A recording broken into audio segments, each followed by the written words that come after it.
Hello, my name is Cheryl Wilson and welcome back to my channel. I'm an abstract expressionist painter, artist, and I'm also the founder of the Intentional Artist Training Platform. And I'm talking today about the building a body of work, creating your series.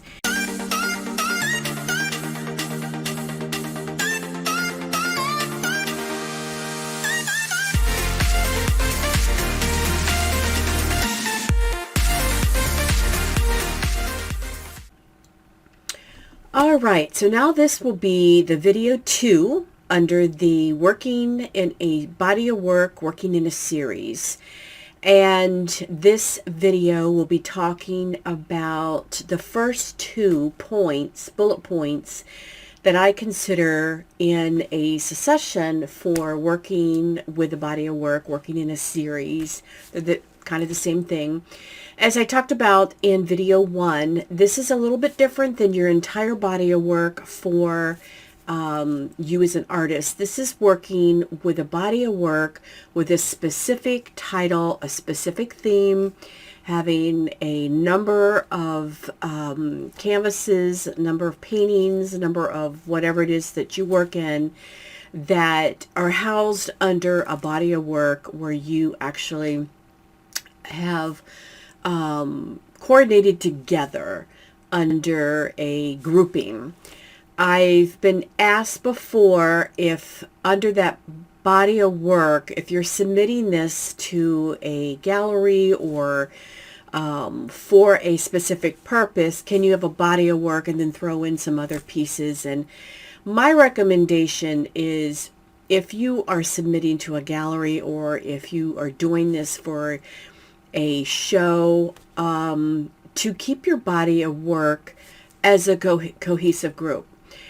I fought this for years, and I have mentioned in the first video that there is an importance if you are doing this to submit or to grow as an artist or to show this that you can do a body of work. It's important to have a cohesiveness in this grouping and not have any other, save those other paintings for something else or another purpose. The other reason why, and this has been the biggest eye-opener for me, is there is something within me as an artist that has grown when I've committed to doing a body of work.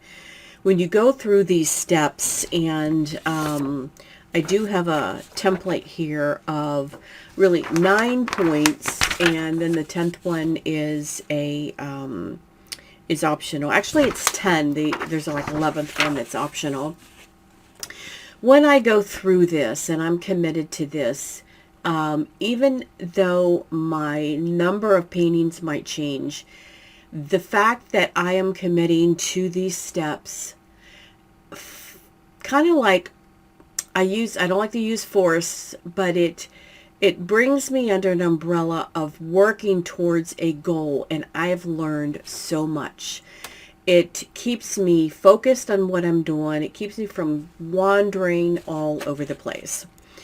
So and I do have this template out on my PayHip. I'll put the link below. Those that are in my Instagram subscription group, I send out all my templates to them for free. But I do have it on PayHip to those that aren't a part of my my group, and it's $4.99 out there. It's a nominal price, but it is something that I use every time I put together a body of work, and I put it out there on PayHip in either a PDF format where you can just grab it and fill it out, or an Excel, so you may want to tailor it to points that are specific to you.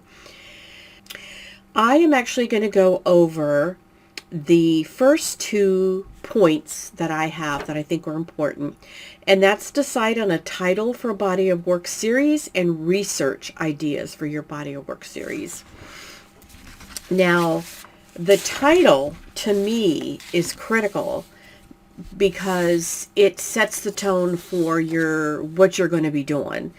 And for me, when I first picked out my title, when I went to step 2, and the reason why I'm talking about them together, research for your body of work, When I started to do research for my body of work that I chose to do, it was really, it was the opposite of what I wanted to create.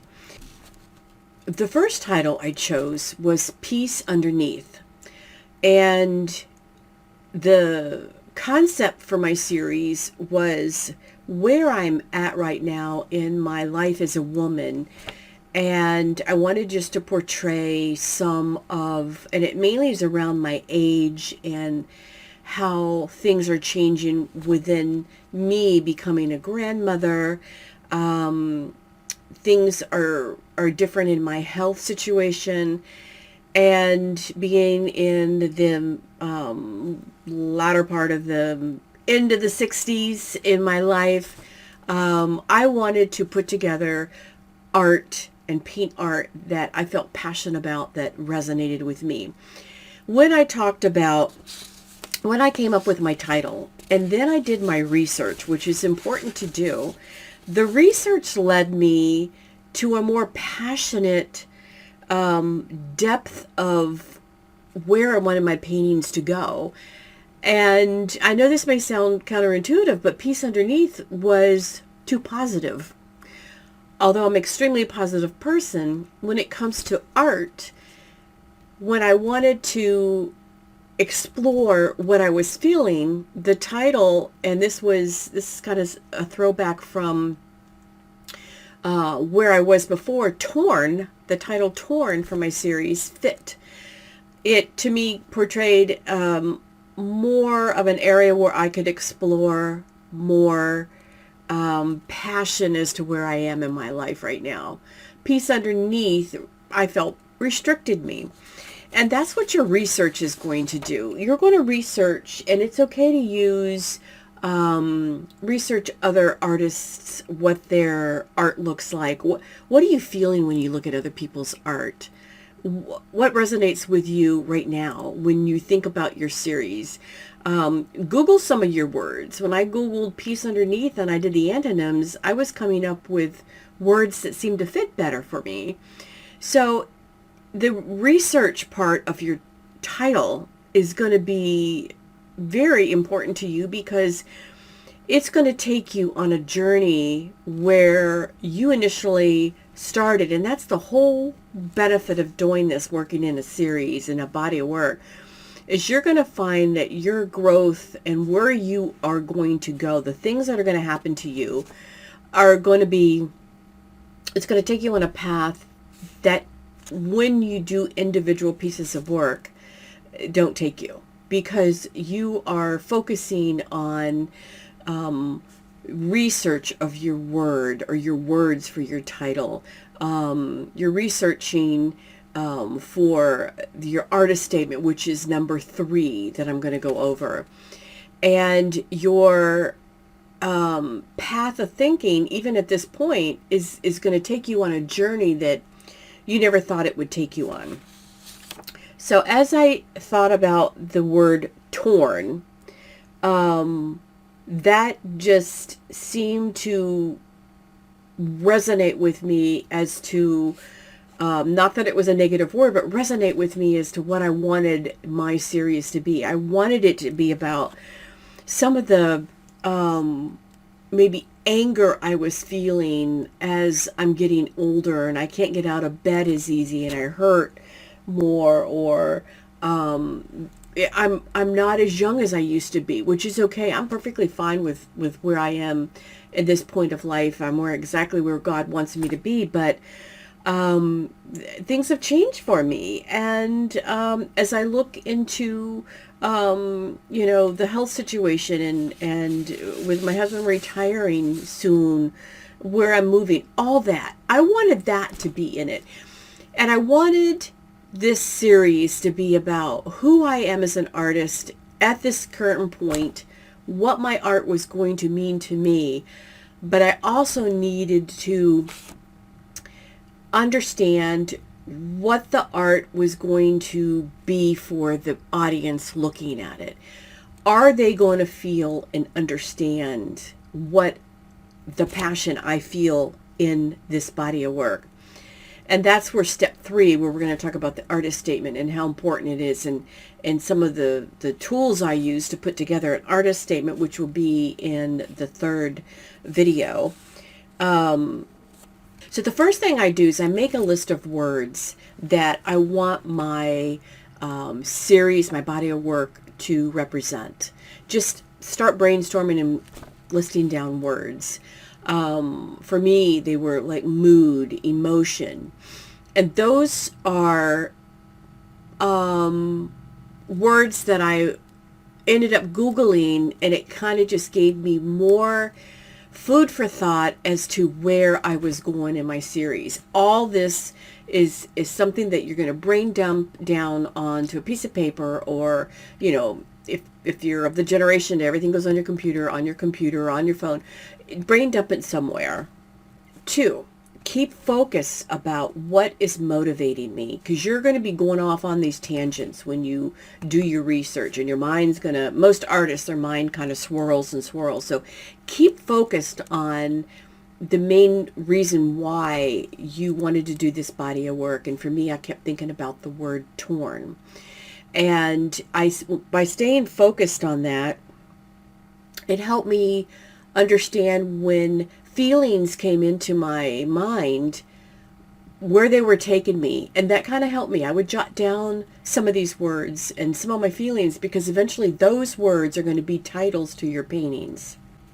And this eventually led me to change from Peace Underneath to Torn as my series title, which was it just all of a sudden seemed to fit. And that's what I want for you, is as you're going through this process of research of your title, number 1, 2, researching different words, different feelings, searching poetry, searching scripture, just research. All these things are going to start to flood into ideas that you want to portray in your art, and ideas that you want your audience to feel when you're creating your art. And 3, understand that as you're creating, and so right now you might not have any pieces developed, you may have them in your mind. And one of the points further down is to have a journal where you start your sketches. But understand that the pieces are going to change as you create your pieces of art. You're going to grow as an artist. It's just going to happen. And some of your pieces may be moodier than others. Some may be a lighter, with lots of white spaces. But at some point, there's going to be 1 or 2 pieces that are going to pop up to the top. It may be your first piece. It may be your 6th piece. And you can have as many pieces in your body of work as you want. You can have it's up to you. People have asked me before, how many pieces? That's up to you. It can be as few as 5 or 6 all the way up to 25. But there's going to be some of those pieces within your body of work that are going to come to the forefront, that are going to be the focal point of your entire body of work. And you're going to know which one of those pieces are. It's just going to happen for you. And by knowing this, it helps remove any boundaries that I have when I'm creating. If I know that I'm not creating from the first painting, the second painting, the third painting, and I'm stuck to that structure, I am wide open to however I want to paint within my series. Keeping in mind my artist statement, which I'll talk about again in the next video. But keep it in mind really what your focus is, but the boundaries are unleashed, and you can just take risk and just go for it. My initial thoughts when I decided the word torn, I thought, with the passion that I'm experiencing right now in my life, my soul is torn, whether it be positively torn or fear that I'm experiencing, or uncertainty. It's torn. And so I didn't come to that conclusion until I started really thinking about what my body of work was supposed to be due to my feelings. And this made me want to keep going further to understand what is driving my passion. What is the narrative that I wanted to convey to those that are looking at my body of work? And I mentioned this briefly, but during this time, if words or titles come to your mind, or a poem comes to your mind, jot that down, because those could be your titles. So I hope this has been helpful. Again, it is, I'm going through a template that I developed, and I'm going through the first one, which is decide on a title for your body of work or your series, and 2, research ideas for the series. And on my Instagram subscription, I'm going to be sharing a poem that I wrote that really seems to encompass, and there's going to be more of a flowing of feelings if you're doing this right. In my opinion, from my experience as doing abstract art, the flow of emotions that happen when you do a body of work, not only are you doing a body of work that is going to help you as an artist in your artist journey, it's going to help you inside as a person in your personal journey in life, because you're going to grow in a way that takes you from an area that you're developing to an explosion of artwork that will forever change you in your journey as an artist. So I hope you've enjoyed this video. I hope it's helpful to you. Check out series 1, which is just topics of creating your body of work. And the number 1 was creating something that you're passionate about. And that's how this, my title got developed. And then the next one will be about creating your artist statement for your body of work, and some tools that will help in doing that, because that is what is going to draw people in. That's what people initially going to read. And I've read other people's artist statements, and it didn't quite, I didn't understand what their series was about. So it is an important point that you need to understand how to develop. And I'm going to be talking about a tool that I use that will help develop your wording. And so let me know what you think about this video. Let me know if you've ever done a body of work. There's a lot I still have to learn.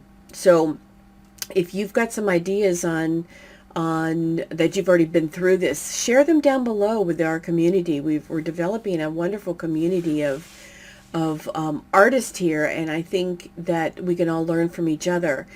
I found in my professional world that the more that I shared of what I knew, and I worked as a project manager and a risk manager, and those people who kept things to themselves, and I'm not saying share every little tidbit about your art journey, and if you want to protect some things that are unique to your paintings, but I'm talking about there's some things we can all share as artists. And the more I shared in my professional world, our team was strong, and our team produced winning projects.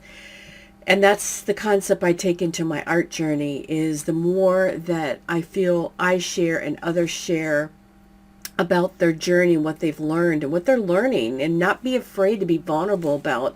There's things I don't know, and there's things that people have taught me and left me comments, and I've been very grateful that, you know, someone else who's further along in their art journey has shared something with me, and it's helped me as an artist to share more, and the community has loved it.